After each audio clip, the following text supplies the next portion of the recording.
So, my dear aspirants and students, a very warm welcome to all of you over a very profound platform that is Law Arts Academy. So, again, this is your teacher, Advocate Sami Ulading, with our new video. So, without any sort of delay, my dear students, let's move on. यहाँ पे ये ज़्यादा मैं video मैंने कोई ज़्यादा lengthy नहीं करना है. Precisely, I will cite about and elaborate about the very video today right now. So without any sort of delay, let's move on. यहाँ पे start कर देते हैं. यहाँ पे जो मैंने लास्ट में अभी जो लास्ट हमारा जो वीडियो गया हुआ है, जो हमने अभी तक पढ़ाया हुआ है, उसमें मैंने आप लोगों को यहाँ पे जो पढ़ाया था वो पढ़ाया था मैंने आपको पॉलिटिकल कॉज. पॉलिटिकल कॉज में अ, जो है इसी का जो है पॉलिटिकल कॉज का ही जो है आप ले लीजिए, इसी से कंसर्न है ये वाला भी. तो मुझे ये थोड़ा सा मुझे लगा कि मुझे ये भी इसके ऊपर भी थोड़ा सा आपको प्रिसाइसली आपको बताना पड़ेगा. तो बड़ा ज़रूरी है, वरना आप सोचेंगे सर आपने तो दो चार वीडियो एक ही फैक्टर के ऊपर बना दी. देखिए मैं बार बार कह चुका हूँ कि मैं तो कंप्रीहेंसिव तरीके से मेरा एलॉबरेट होके मैं पढ़ाऊँगा. सो जिसको जितना करना है वो चाहे छोटा करे या बड़ा कर ले, आप अपने तरीके से टॉपिक्स को तैयार कर लीजिएगा depending upon the pattern and the level of your concern exams. अब यहाँ पे देखिए कि यहाँ पे पॉलिटिकल कॉजेज में जो हमने पढ़ा था डॉक्ट्रिन ऑफ लैप्स और सब्सिडी लाइंस को. देखिए यहाँ पे बड़ी एक ज़बरदस्त बात है जो आप लोगों को समझनी चाहिए. ब्रिटिशर ने जो रूल किया था वो डिफरेंट डिफरेंट फेजेस के थ्रू रूल किया था, डिफरेंट डिफरेंट स्टेजेस के थ्रू रूल किया था उन्होंने. अब अगर हम बात करें ओवरऑल जो फेजेस रहे हैं वो मोस्टली 5 फेजेस रहे हैं. बट आपको 5 फेजेस डिस्कस करने की कोई जरूरत नहीं है. आपको सिर्फ 3 स्टेजेस और 3 फेजेस को ही डिस्कस करना है यहाँ पे. कि जो ब्रिटिश का पॉलिसी ऑफ एनेक्सेशन या पॉलिसी ऑफ एक्सपेंशन हम कहते हैं, तो एनेक्सेशन मैंने आपको पहले ही डिफाइन कर दिया था, मैंने समझा दिया था. ठीक है, क्या होता है एनेक्स करना, किसी एरिया को अपने साथ जो है मिला लेना. यहाँ पे मैं हमेशा की तरह यहाँ पे कुछ सेकंड का पॉज लूंगा. आप इसको जो है थोड़ा सा तब तक जो है सेव कर दीजिए या आप इसको राइट कर सकते हैं.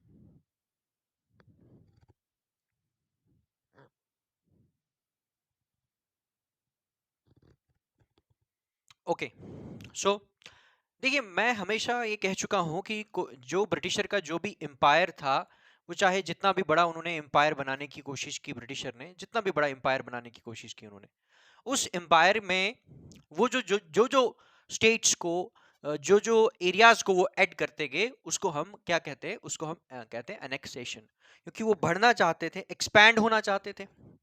यहाँ पे इनका जो पॉलिसी ऑफ एनेक्सेशन और एक्सपेंशन था ये आसान नहीं था. या ब्रिटिश की जो उनकी जो सुप्रीमेसी थी, या उनका जो सुप्रीम लॉ किसका, ईस्ट इंडिया कंपनी का. हम्म? या सुप्रीम लॉ जो है वो ले लीजिए जो ब्रिटिश जो वहां से जो गवर्न कर रहे थे, यूके से गवर्न कर रहे थे. सो इनकी जो असली जो इनकी जो मेन मोटिव इनका और मेन ऑब्जेक्टिव यही था कि इस सुप्रीमेसी को, इसको क्या करें, इसको मनवाए इंडियन नेटिव रूलर से. और उसके लिए इन्होंने फेजेस में काम किया, स्टेजेस में काम किया. उसके लिए पहला वाला अगर हम देखें जो मैं डिस्कस कर चुका हूं, रिंग फेंस पॉलिसी इनका था. और उसके बाद policy of subordinate isolation, then policy of subordinate union. इसको भी आप कोशिश करना कि अगर कॉजेज में लिख सको तो बहुत अच्छी बात है. अगर कॉजेज में नहीं भी मेंशन करना चाहोगे कोई इशू नहीं है.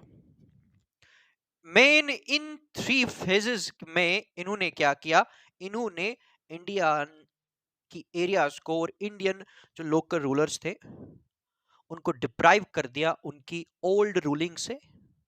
और वहां पे पूरे इंडिया को, मैक्सिमम एरियाज को एनगुल्फ कर लिया और उनको एनेक्स कर लिया, अपने एम्पायर में ऐड कर लिया.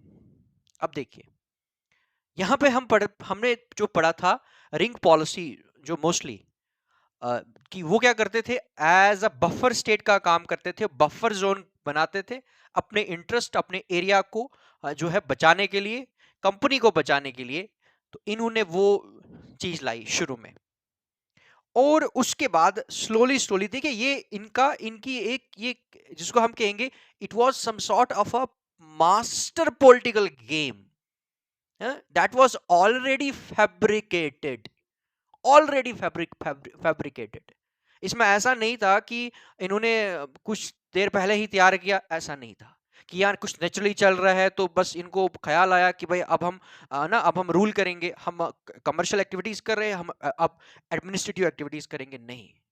It was wholly solely, it was pre planned सारा का सारा। सो इन्होंने ऐसे किया, सारा काम किया। उसके बाद आया नेक्स्ट जो आया सबॉर्डिनेट आइसोलेशन। सबॉर्डिनेट आइसोलेशन में इन्होंने क्या कर दिया था, as earlier I told you और and discussed before all of you my dear aspirants and students, कि उन्होंने ट्रीटीज की थी, और जो ट्रीटीज हुई थी उन ट्रीटीज में उन्होंने क्या किया था, उन ट्रीटीज कि अगर आप नेचर अच्छी तरह समझेंगे, उन ट्रीटीज का अच्छे से अगर आप उनके इफेक्ट्स को देखेंगे, ट्रीटीज के इफेक्ट्स को देखेंगे, आपको लगेगा, पूरी तरह से लगेगा तो ये तो टोटली इंडियन जो ओल्ड रूलिंग सिस्टम जो वहां पे एग्जिस्ट करता था उसको तो पूरी तरह से ये क्या कर देता है, खोखला कर देता है, और पूरी तरह से डिप्राइव करने की कोशिश की जा रही है यहाँ पे जो भी ट्रीटीज के जो प्रोविजंस होते थे। अब मैंने अपने लास्ट लेक्चर में ये बताया हुआ था, तो प्लीज उस वीडियो को देख लीजिए, आप जो है आपको समझ आ जाएगा। अब यहां पे क्या था कि उसी का, यही मैंने वही कहा कि उसी का एक्सटेंशन वाला जो है लेक्चर आप इसको कह सकते हैं, जो पहले वाला वीडियो जो मैं अभी तक, जो लास्ट वीडियो जो गया हुआ हमारा, ठीक है, पॉलिटिकल कॉज का। इन्होंने क्या कर दिया कि यहां तक जब कहानी आई तो मैंने आपको कहा था it was an extension of subsidy lines. Policy of ring fence was an extension of subsidy lines, आप कह सकते हैं ये। इन्होंने क्या कर दिया, यहां पे आते आते मैक्सिमम इन्होंने क्या कर लिया था, मैक्सिमम इन्होंने सबके साथ अब सब्सिडी लाइंसेस बना ली थी, और उसके बाद इन्होंने यहां पे क्या कर दिया कि जितने भी प्रिंसली स्टेट्स थी उनका जो स्टेटस था, स्टेटस का मतलब यहां पे क्या आ गया, स्टेटस का मतलब यहां पे आ गया कि जो भी उनकी सोवरेनिटी थी, ये आपको बच्चों को पता होगा कि सोवरेनिटी का मतलब क्या होता है। सोवरेनिटी होता है जो इट एक्सटर्नली और इंटरनली जो होता है वो सुप्रीम होता है, वो इंडिपेंडेंट होता है, लाइक हमारी इंडियन पार्लियामेंट है। अब ये लैक करने लगा, ये खत्म होने लगा।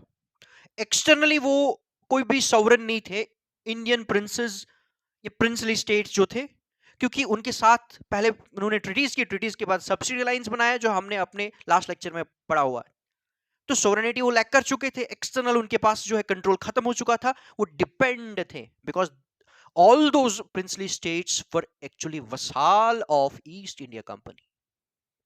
वसाल के बारे में मैंने बताया हुआ है अपने लास्ट वीडियो में। तो डिपेंड हो गए, डिपेंडेंस तक पहुंच गए इनका जो स्टेटस जो था। और उसके बाद जो इस फेज को जब हम पढ़ते हैं तो ये तो चलो, अगर आप नहीं भी इसको मेंशन करना चाहोगे कोई इशू नहीं है, क्योंकि ये 1857 के बाद का आता है। तो इस तरीके से उन्होंने क्या किया, रूल किया। यहां पे एक जो है एक एग्जांपल है कि ऐसा नहीं था कि डॉक्ट्रिन ऑफ लैप्स जो उन्होंने डिवाइस की थी वो कुछ टाइम में ही स्टार्ट हो गया, ऐसा नहीं था। यहां पे डॉक्ट्रिन ऑफ लैप्स जो है इन्होंने बहुत देर पहले इन्होंने ये प्रैक्टिस स्टार्ट कर लिया था, और सामने बाद में आया, स्लोली आया, ग्रेजुअली आया सामने। ये पहले झांसी की बात करें, हम एरिया की बात करें, अवध की बात करें, वो चीजें तो बाद में आई, मगर पहले ही ये चीजें, ये प्रिंसिपल जो था ये पहले ही डिवाइस कर चुके थे। क्यों? क्योंकि यहां पे इसके बारे में डिस्कस इस डेट को हो चुका था कुछ हद तक, आप कह सकते हो। और अप्लाइड तो चलो ठीक है, वो बाद में आया, ठीक है। असली जो डिस्कशन यहाँ पे जो स्टार्ट हुआ था, ठीक है, तो डिस्कशन यहाँ पे जो स्टार्ट हुआ था वो एक्चुअली जो कोर्ट ऑफ डायरेक्टर्स जो थे, अभी मैं इस पे आऊंगा, कोर्ट ऑफ डायरेक्टर्स कौन थे, कौन होते थे उस टाइम पे। So, उन्होंने इस प्रिंसिपल को, इसके प्रिंसिपल को ऐसा नहीं कि इन्होंने जो है डलहौजी ने ही यहाँ पे स्टार्ट कर किया था, क्योंकि यहाँ पे मैंने आपको बताया कि इससे पहले अगर हम देखें ऐसे कुछ एरियाज थे कि कुछ हद तक सिमिलर जैसी चीजें जो है, जो डलहौजी का जो प्रिंसिपल था या principle of doctrine of lapse, ठीक है, तो वो कुछ हद तक इन्होंने पहले भी प्रैक्टिस किया हुआ था। बट यहाँ पे क्या था कि यहाँ पे इन्होंने इस तारीख को, ऐसा नहीं कि डलहौजी ने पर्टिकुलर टाइम पे वो सोचा और बनाया। इन्होंने जो कोर्ट ऑफ डायरेक्टर्स थे, इन्होंने पहले ही सोच लिया था कि भाई अब क्या करना है कि जो डलहौजी वाला जो डॉक्ट्रिन ऑफ लैप्स है, इसको क्या करना है, इसको जो है आगे इंप्लीमेंट हमें करना पड़ेगा, उसको मैनिफेस्ट करना पड़ेगा, शो करना पड़ेगा, पूरी तरह से शो करना पड़ेगा। ठीक है। सो मेरे कहने का यहां मतलब यहां पे ये है कि ऐसा नहीं था कि जहां हम जानते हैं इनके बारे में, इन एरियाज के बारे में, इन एरियाज के बारे में आप शायद नहीं जानते होंगे कि कुछ एरियाज थे जो इन्होंने इन बाकी एरियाज से, जैसे जहां से ये अवध है या बाकी है, ठीक है, तो इन एरियाज से ये तो हमें लगता है कि बस इस पर्टिकुलर डेट में हुआ या इस पर्टिकुलर डेट में हुआ, ठीक है, ऐसा नहीं था। हमें तो पता है कि यहां पे जैसे मैंने अवध का पढ़ाया था आपको कि सब्सिडी लाइंस हुआ, ठीक है। अब सब्सिडी लाइन से पहले वहां पे उन्होंने तो ट्रीटीज इतनी की थी कि बहुत बुरी हालत कर दी थी, ड्रेन कर लिया था, उसकी इकोनॉमी को ड्रेन कर लिया था। अब यहां पे आपने एक चीज को ध्यान में रखना है कि इन्होंने प्लानिंग जो है यहां पे कर ली थी। इस डेट को आप याद रखिए, किसने, कोर्ट ऑफ डायरेक्टर्स ने प्लानिंग कर ली थी, और आगे वो शो बाद में हुआ अलग अलग एरियाज में। जैसे यहाँ पे जो है 1830 में जो यहाँ पे जो हुआ, इस एरिया को इन्होंने एनेक्स कर लिया, या इस एरिया का जो भी फेट रहा इस एरिया का, इसका मतलब है कि ये सिमिलर जैसी चीजें डॉक्ट्रिन ऑफ लैप्स की तरह, जो डॉक्ट्रिन ऑफ लैप्स जब इविडेंट हुआ, सामने आया, ये उसकी तरह जो पॉलिसीज प्रिंसिपल चल रहे थे, वो कोई कोइंसिडेंस नहीं था। It was wholly solely a pre planned political game. यहां पे जो हम इनको देखते हैं, ये एक्चुअली एक एग्जीक्यूटिव बॉडी था, और मोस्टली इनका हेड ऑफिस जो है लंदन में होता था, ऑब्वियस है लंदन में ही होना था। सो यहां पे आपको क्या, यहां पे सॉरी, यहां पे आपको क्या चीज जो है लगती है कि भाई ये जब ये जो चीज हमें समझ आ गई कि यहाँ पे ऐसा नहीं है कि हमें लगता है बस डॉक्ट्रिन ऑफ लैप्स एक पर्टिकुलर डेट पे हमारे सामने आया। इन जो मैं लिस्ट पढ़ाऊंगा आपको कि डॉक्ट्रिन ऑफ लैप्स जो है, यहाँ पे मैंने जस्ट कुछ एग्जांपल्स दिया आपको। इसमें दो फेजेस में हम सॉरी पढ़ेंगे, दो मतलब वेज से हम पढ़ेंगे। डॉक्ट्रिन ऑफ लैप्स जो है मोस्टली एक्चुअली उसके अंडर कौन कौन सा जब डलहौजी ने किया, कौन कौन सा एनेक्स किया, और डलहौजी से पहले जो है इस तरीके का जो प्रिंसिपल है, वो एक्चुअली किन किन स्टेट्स के ऊपर अप्लाई हुआ था, और इन्होंने पहले ही सोच लिया था है कि डलहौजी से पहले इनके दिमाग में ये गेम चल रही थी। और उस तरह इसका मतलब है कि अगर इनके दिमाग में वो गेम पहले से ही चल रही थी, हमने ये चीजें, ये पॉलिसीज, ये कॉन्स्पिरेसीज ये करनी है, इसका मतलब है ये सारा पहले ही फैब्रिकेटेड एक चीज थी। देखिए शुरू से ही, क्योंकि इनकी सारी कहानी इसके ऊपर डिपेंड थी कि भाई यहां पे क्या करना है। और ये थ्योरी क्या थी, ये थ्योरी किसको एनविसेज करती है, ये थ्योरी इसको एनविसेज करती है। ये जो सारा का सारा यहाँ पे मैंने आपको बताया, ये जो सारी की सारी ये जो पॉलिसीज आप पढ़ रहे हो सारे के सारे, ठीक है, ये किसको बताता है, ये इसको बताता है कि जहां पे आप जो है एनेक्सेशन को जस्टिफाई कर सको कि भाई ये अनेबल हो गए हैं नेटिव रूलर्स, ये इन एलिजिबल हो गए हैं नेटिव रूलर्स। अब ये नेटिव रूलर्स जो है रूल नहीं कर सकते। अगर नेटिव रूलर्स यहाँ पे रूल नहीं कर सकते, सॉरी, अगर नेटिव रूलर्स यहाँ पे रूल नहीं कर सकते, तो इसका मतलब यहाँ पे ये है कि अब इनको एनेक्स करना इनइविटेबल है ईस्ट इंडिया कंपनी के लिए। बट जरूरी है, करना पड़ेगा, इनइविटेबल है, नकार ही नहीं सकते, होगा ही होगा, एनेक्सेशन होगा ही होगा। तो जस्टिफाई किया इन्होंने जब ये चीज जो है शो हुई। Are you getting me? So यहाँ पे ये चीज आपने ध्यान में रखनी है कि जो कोर्ट ऑफ डायरेक्टर्स थे, उनके दिमाग में पहले से ये कहानी चल रही थी कि भाई ये चीज करनी ही करनी है। और उसके बाद ऐसी बहुत सारी चीजें हुई जो सिमिलर प्रिंसिपल, जो डॉक्ट्रिन ऑफ लैप्स की तरह थे, ठीक है। तो एग्जैक्ट डॉक्ट्रिन ऑफ लैप्स तो बाद में आया, हमारे सामने हमें नजर आया, बट उससे पहले भी एक कहानी चल रही थी। क्योंकि जब आप इनको इन चीजों को देखते हैं, ट्रीटीज के नेचर को आप समझेंगे ना, आपको पता चल जाएगा it was wholly solely a pre planned conspiracy of, political conspiracy of East India Company. कि सिर्फ वो यहाँ पे कोई कमर्शियल एक्टिविटीज के लिए नहीं आए थे, वो यहाँ पे एडमिनिस्ट्रेटिव रीजंस के लिए आए थे, रूल करने के लिए आए थे वो यहाँ पे। और रूल करना क्यों चाहते थे? सिविलाइज्ड करना चाहते थे हमें। कोई एनलाइटेंड जो है, या एनलाइटमेंट, या हम उसको कहें कि जैसे हम उसको पढ़ते हैं, एनलाइटेंड वन की बात हम करते हैं, रिनाइसेंस की बात करते हैं, इस टाइम की बात करते हैं। वो यहाँ पे ये मोमेंट थोड़ी स्टार्ट करने आए थे, रीबर्थ। यहाँ कोई सॉरी, यहाँ पे कोई वो जिसको कोई बोलते हैं हम उर्दू में हम कहें जहन नशी, जहन नशी या एनलाइटेंड वन। उर्दू उतना मेरा स्ट्रांग नहीं है, सो अगर कहीं पे कोई वर्ड मेरे से गलत हो तो प्लीज आप मुझे करेक्ट कर दीजिएगा। जहाँ पे आपका इंसाइट, आपका विस्टा, आपका विजन बहुत ब्रॉड होता है, ठीक है। तो ये हम सबको पता है, renaissance it was a moment that was started in some towns in Italy. अब तो यहाँ पे ये वो थोड़ी करने आए थे, कोई विजडम थोड़ी देने आए थे हम लोगों को कि भाई सोशल रिवोल्यूशन को हटाना नहीं। ये पहले कमर्शियल एक्टिविटीज के थ्रू ये रूल करने आए थे यहाँ पे, एनेक्सेशन के थ्रू आए थे, और एनेक्सेशन को जस्टिफाई कर सके ये पॉलिसीज इन्होंने की। रूल करने का ऑब्जेक्टिव क्या था?